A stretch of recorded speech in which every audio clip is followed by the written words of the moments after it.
It was the wrong move. It was the wrong move. Why did they go get Paul George? Nah, I'm messing with y'all. Y'all know how I feel about PG. Uh, all right, so just like every other person on YouTube, every other basketball head, I'm going to give my take on the trade, right? But hopefully I give somewhat of a unique perspective. And here's my hot take. It's not Jrue that's going to be crucial. It's Bogdanovic. Hit my beat.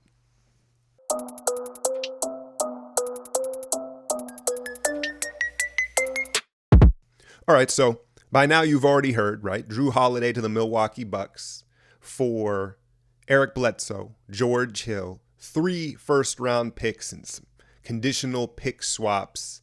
And the Bucks are doing what they have to do, right? It's hard to blame them regardless of the move. I guess if they made some like crazy, move that didn't make sense, you could blame them. But any move almost feels like a good move for the Bucks, right? Because they had to do something. It's almost the what is it when you give someone a gift, right? It's the thought that counts. In a way, it's almost like it's the thought that counts. Like we're showing Giannis that we're trying something different. But then ultimately we know it's if they're going to win, right? It's the Cleveland model with LeBron. They are going to hold on to the bitter end. I know, we love to hear these reports of, trades for Giannis and is he going to sign? They're going to hold on to the bitter end. They're not going to trade Giannis. I firmly believe that. And so they have finally kind of pushed all their chips in by trading all those draft picks. And look, the big separator between Bledsoe and Holiday is offensively. Now, Jrue's a little bigger. He's a little more versatile defensively, right? Because he's bigger, but they're both very good defenders, right? I don't think there's a gap there with those two defensively. It's offensively where Jrue is more versatile. He plays with better pace, and most importantly, he's much more consistent when push comes to shove, right? Bledsoe is hot, cold, and he's kind of spazzy offensively, right? I think his pace is a little weird. And so that's good, right? So that's an upgrade here. But then you throw in George Hill, who quietly has shot like 50% from 3 for the Bucks and has been a very nice offensive weapon for them. And it kind of feels like it equals themselves out here. I know that's a bit of NBA math, right? But Bledsoe and Hill kind of seem like they equal the productivity of Jrue Holiday. And so I'm not like overly excited for the Bucks with that move in a vacuum, right? I think what Bucks fans and what people will point to is, look, Jrue, the problem is I was about to call him Jrue Bledsoe, Eric Bledsoe. I shout out Scary Terry for that, right? But we all know Eric Bledsoe is a different player in the playoffs. And so I think the argument would be like, okay, fine, maybe it is the same production 2-for-1. The difference is Jrue Holiday is going to be there when we need him come playoff time, and that's all we needed. Okay, fine, that's a fair argument. But to me, I think the bigger move was the second move, getting Bogdanovic from the Kings, because now you're adding another shot creator, a guy he's bigger than you think. Pause. He really is. He's got size. He's about 6'6", 6'7". He can create off the dribble. He can create his own shot. He can create for others. And then most importantly, there is a nastiness to Bogdanovic that I really like. Man, I'll never forget. It was a few years ago when he first kind of broke on the scene. It was late against Golden State. He ISO'd Draymond and took him to the cup for a game winner. And everybody in the arena was just like, what? Who is this dude? He like cleared out an ISO Draymond, mind you, coming off his defensive player of the year, I believe. So that was the first time I was like, oh, this kid got some some stones really. And so you like that. And I say all that to say that I don't think he's going to shrink or shy away from the moment. So now all of a sudden, when the game slows down late for the Bucks come playoff time, they've got 3 other shot creators: Middleton, Holiday, and Bogdanovic. And that sounds great on paper. It really does. But now you introduce perhaps a chemistry issue. I'm not saying they're not going to have chemistry, but they don't have it yet, right? And the problem is when you have 3 guys that are all, I think, if you ask them behind closed doors, they probably all feel like they should have the ball late. I'm talking about Jrue, I'm talking about Middleton, and I'm talking about Bogdanovic. And so now, where does that pecking order happen? And then the other aspect of it is, does Giannis allow? allow it.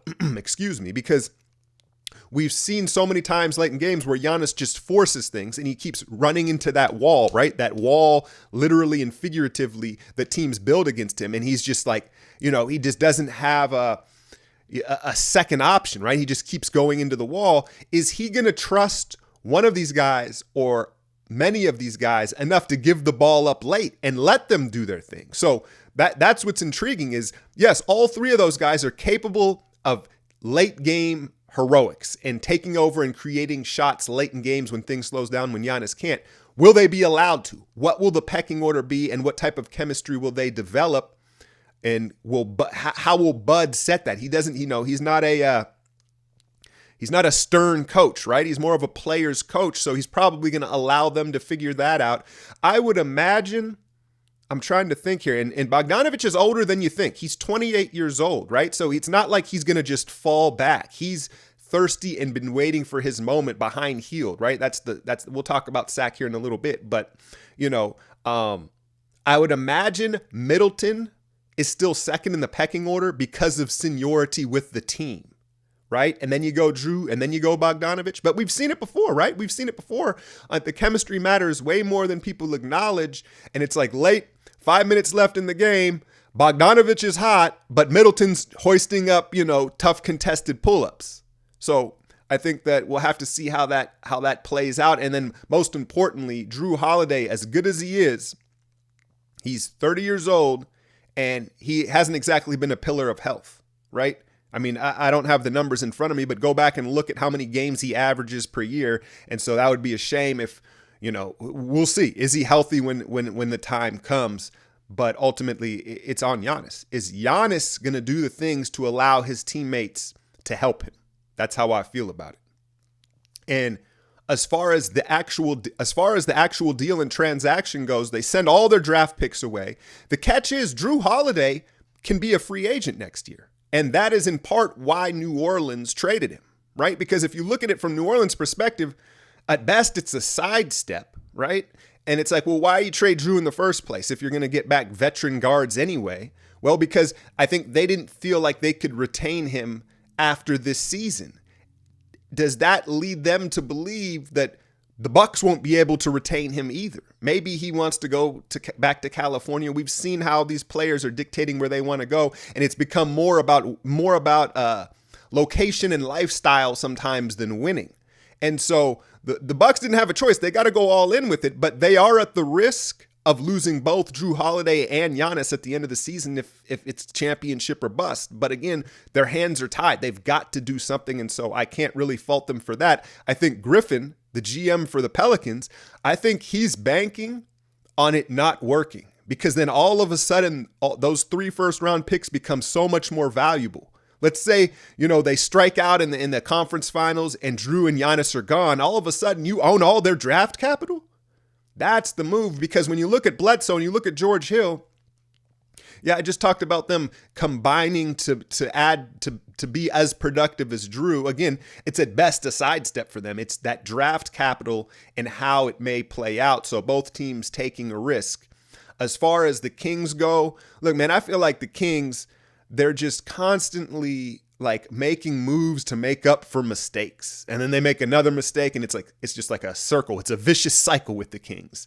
And DiVincenzo, I like him, even though he was a bit exposed in the bubble, right? We kind of like, he's hard-nosed, he's fundamentally sound, he's pretty versatile, but ultimately, what is he? He's like a 6'4" white guard, right? And no, I'm just calling it what it is, right? And so he has some physical limitations, and you saw that in the bubble. Miami kind of just dogged him out physically. But, ultimately he plays the same position as Buddy. They wanted to move off Bogdanovic to please Buddy and give him back his role. I will say this. I think because he's such a strong defender, he's a little more versatile. They could roll a 3-guard lineup out. Bud was playing him as a backup guard. So you have Fox, DiVincenzo, and Hield in the backcourt, and some versatility. Okay, fine. But,